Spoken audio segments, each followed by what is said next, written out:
Hello बंधुসকল Shahid info YouTube चेनेलर अन्य एटा भिडिओर মাজলৈ আপোনালোক সকলোকে স্বাগতম জনাইছো। বন্ধুসকল এইকেইদিন ধৰি আপোনালোকৰ দৃষ্টিগোচৰ হৈছে বা আপোনালোকে নিজেই ভুগি আছে বা দেখি আছে হাটে বজাৰে দোকানত ঘৰে ঘৰে মানুহে এটা বস্তু লৈ আলোচনা কৰি আছে যেটো হল SIR অৰ্থাৎ স্পেশাল ইন্টেনসিভ ৰিভিজন অসমীয়াত যাক আমি ভোটাৰ বিশেষ নিবিড় পুনৰীক্ষণ বুলি কওঁ।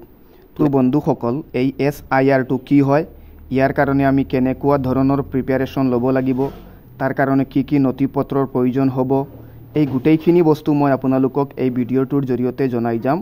আপোনালোকে ভিডিঅ'টো শেষলৈ চাই থাকক।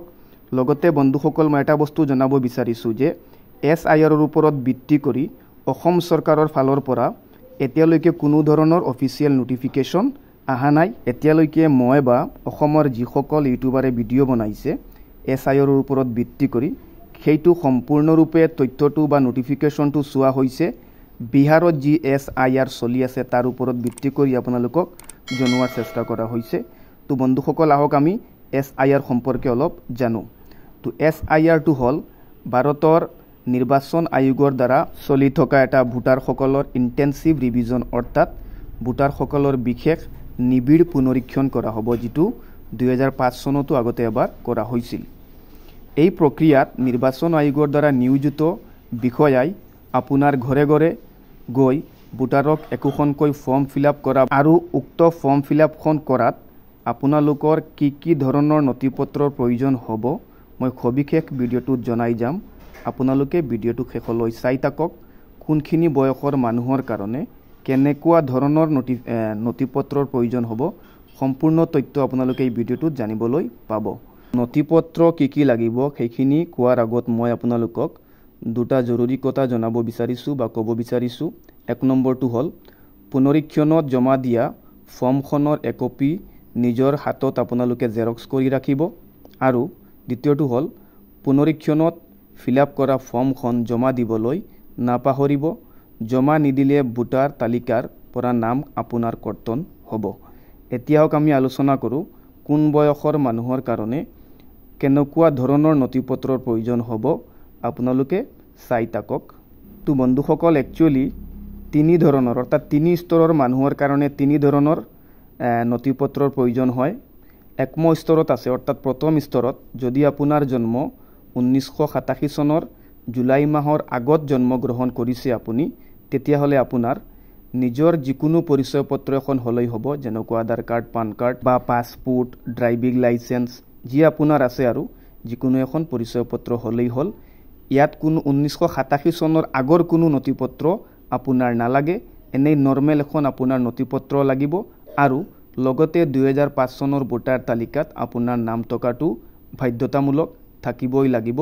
যদি নাথাকে এতিয়া SIR ৰ পৰা আপোনাৰ নামটো কৰ্তন হ'ব।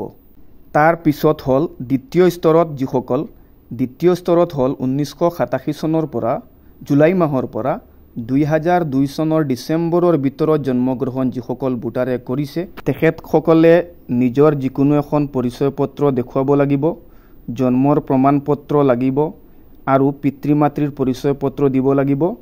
লগতে নিজৰ অথবা পিতৃ মাতৃৰ নাম থকা 2005 চনৰ ভোটাৰ তালিকাখন লগতে দিব লাগিব। এইটো হল দ্বিতীয় স্তৰৰ ভোটাৰসকলৰ নথিপত্ৰৰ তালিকা। এতিয়া আমি আহো তৃতীয় স্তৰলৈ। তৃতীয় স্তৰৰ যিসকল ভোটাৰ তেখেতসকলৰ কাৰণে অৰ্থাৎ যিসকলৰ তৃতীয় স্তৰত কোনসকল ব্যক্তি আহিব আপোনালোকে জানি লওক। 2002 চনৰ পিছত যিসকল ভোটাৰে জন্মগ্ৰহণ কৰিছে তেখেতসকলৰ কাৰণে নিজৰ যিকোনো পৰিচয় পত্ৰ এখন লাগিব, জন্মৰ প্ৰমাণ পত্ৰ এখন লাগিব, পিতৃ মাতৃ উভয়ৰ পৰিচয় পত্ৰ লাগিব, লগতে পিতৃ মাতৃৰ নাম থকা 2005 চনৰ ভোটাৰ তালিকাখন লাগিব। যদি এইকেইটা আপোনালোকৰ হাতত নাই আপোনালোকে অতি শীঘ্ৰে সেই বস্তুখিনি বা সেই ডকুমেণ্টছখিনি নথিপত্ৰখিনি ৰেডি কৰক। আৰু যদি ভিডিঅ'টোত মই উল্লেখ কৰা নথিসমূহ আপোনালোকৰ ঘৰত আছে তেতিয়াহ'লে আপোনালোকে কোনো ধৰণৰ চিন্তা কৰিব নালাগে। মই ভিডিঅ'টোত আকৌ এবাৰ উল্লেখ কৰিব বিচাৰিছো অসম চৰকাৰৰ ফালৰ পৰা SIR ৰ ওপৰত ভিত্তি কৰি এতিয়ালৈকে কোনো ধৰণৰ অফিচিয়েল নোটিফিকেশ্যন অহা নাই। অসমৰ ইউটিউবাৰসকলে বা আপোনালোকে ছ'চিয়েল মিডিয়াত যিমানখিনি ভিডিঅ' দেখিবলৈ পাইছে সেইটো সম্পূৰ্ণৰূপে বিহাৰৰ ইলেকশ্যন আয়োগৰ যিটো অফিচিয়েল নোটিফিকেশ্যন SIR ওপৰত তাৰ ওপৰত ভিত্তি কৰি আপোনালোকক এটা ধাৰণা দিয়াৰ চেষ্টা কৰা হৈছে।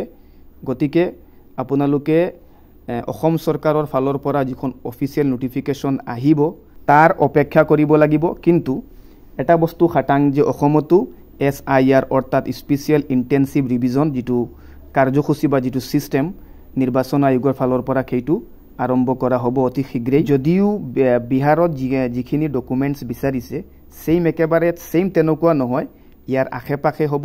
গতিকে আপোনালোকে ডকুমেণ্টছখিনি প্ৰিপেয়াৰ কৰি ৰাখিবলৈ মই অনুৰোধ জনাইছোঁ। তো বন্ধুসকল, এইটোৱে আছিল আজিৰ ভিডিঅ'। যদি ভিডিঅ'টো আপোনালোকৰ কাৰণে লাভদায়ক হয় আপোনালোকে আমাৰ চেনেলটো ছাবস্ক্ৰাইব কৰি ৰাখক, যাতে আমি যিবিলাক ভিডিঅ' আপলোড কৰোঁ সেই ভিডিঅ'বিলাকৰ ন'টিফিকেশ্যন আপোনালোকে সকলোৰ আগত পাই থাকে। ধন্যবাদ।